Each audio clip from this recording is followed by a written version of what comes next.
Саламатсыздарбы? Бүгүн биз шашпай эле, мисалы бул бир версия болуп калмакчы. Ишкердик жөнүндө жана ишкердик экономикалык өсүү жөнүндө. Ар бир мамлекеттин негизги максаты мына азыркы биз айтып өтөбүз, жети багыттагы чоң максаттардан түзүлөт. Экономикалык өнүгүүнүн максаты мына ар бир мамлекеттин милдети ушул жети нерсени айтып өтөлү.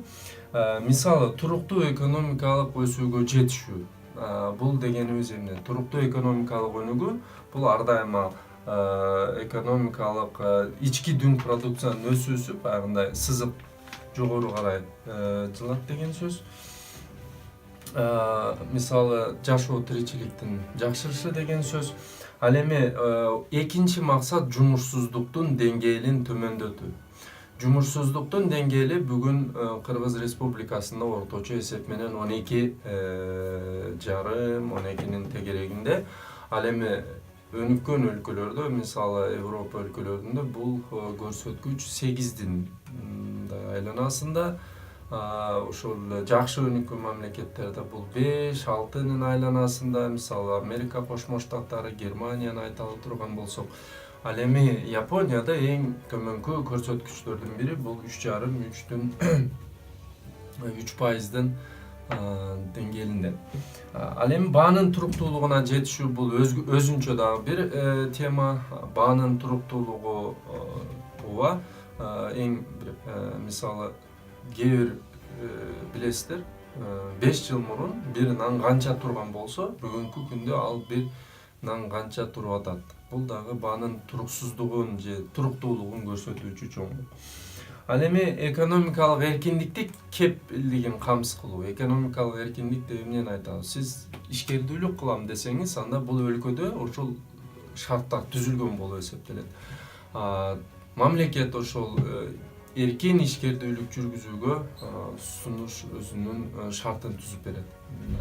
Мындай эч кандай барьерлердин аздыгы, баягы кыйынчылыктардын аздыгы же болбосо бир финансынын каалаган убакытта кредит же болбосо инвестицияны татып келүү мүмкүнчүлүктөрүн айтабыз. Ошол эле мезгилде социалдык жактан коргоону камсыз кылуу. Ар бир социалдык жактан коргоону камсыз кылууда мына жакыр үй бүлөлөргө пособияларды берүү же болбосо аярлуу катмар, кары картаңдар, жаш балдар, баягы мүмкүнчүлүгү чектелген адамдарга социалдык кепилдикти камсыз кылуу. Эгер жумушу жок жүргөн адамдарга ошол мындай тамак ашка, өзүнүн жүрүш турушуна жетиштүү пособияны берүү бул социалдык кепилдикти камсыз кылуу деп эсептейбиз. Андан кийинки негизги чоң максат теңчилдикке жетишүү. Мына теңчилдик дегенде бизде ар кандай түшүнүктөр бар. Бул баарыбыз тең боло албайбыз. Ар бир адам бар бир мүмкүнчүлүгүнө жараша ал көбүрөөк мүмкүн каражат табышы мүмкүн, көбүрөөк бай болушу мүмкүн, же кээ бирлери мүмкүнчүлүгүнө жараша окууда жакшы жетишкендиктер болот. Бирок теңчилдик дегенде биз эң биринчиден укуктук жактан теңчилдикти эске алышыбыз зарыл. Жана ошол баарына тең ыңгайдуу шарттар деген түшүндүрөт. Коррупциянын жоктугу же болбосо байдын, кедейдин баласы өзүнүн аракетине, өзүнүн инновациялык ой жүгүртүүсүнө жараша тең мүмкүнчүлүктөрдөн пайдалана алат.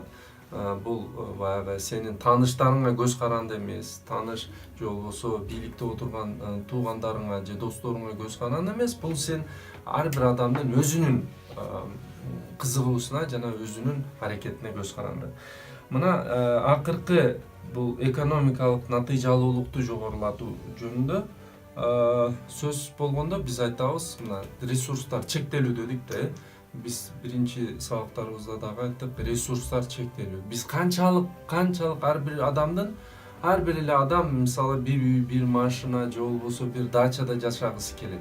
Бирок ошол мүмкүнчүлүктөр, ресурстар чектелүү болгондуктан, адамдык ресурстар, финансылык ресурстар, материалдык ресурстар чектелүү болгондуктан биз ар бир адамга бирден жыгачтан жасалган үй куруп бере албайбыз. Себеп дегенде токойлор жетишсиз айталык.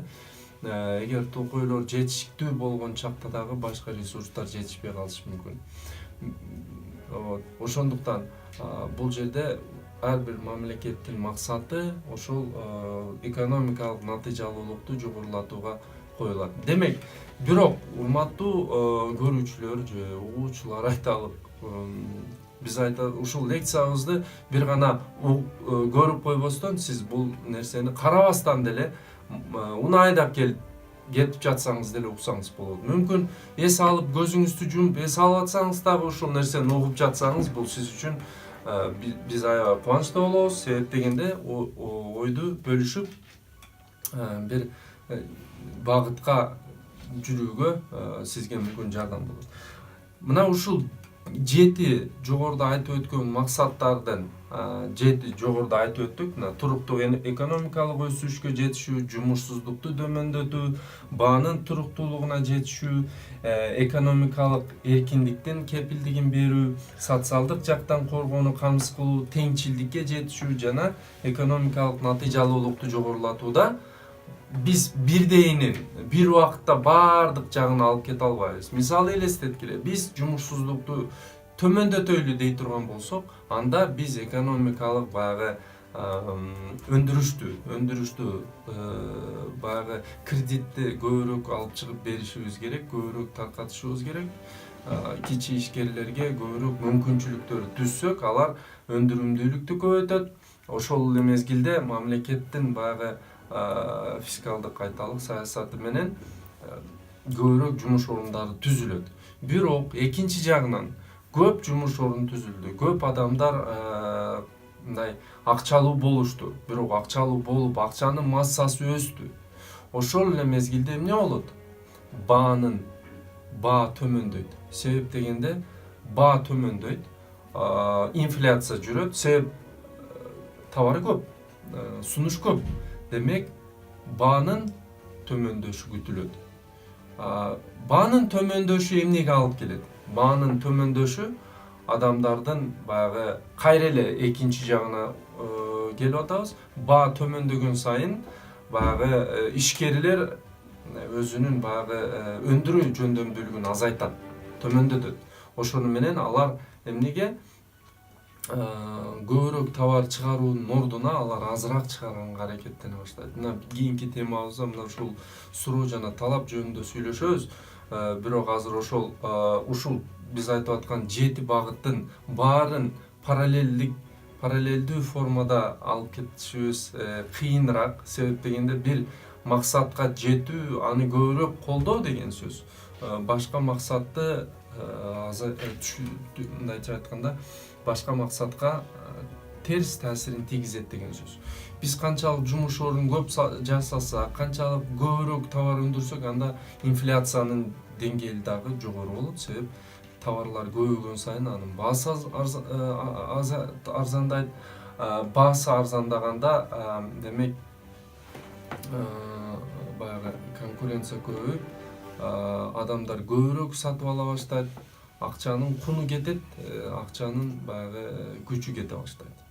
Себеп дегенде бул жерде экинчи эффект бар.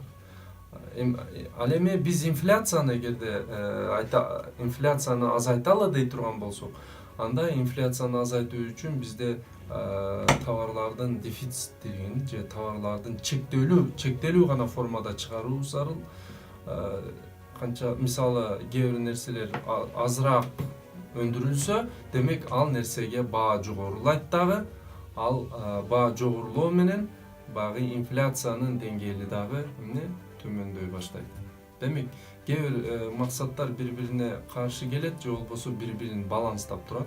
Ошондуктан биздин коомдогу мамлекеттин ролу баланстоочу жана кандайдыр стимулдарды берүүчү, же болбосо стимулдарды азайтуу менен башка максаттарга таасир этет. Рахмат.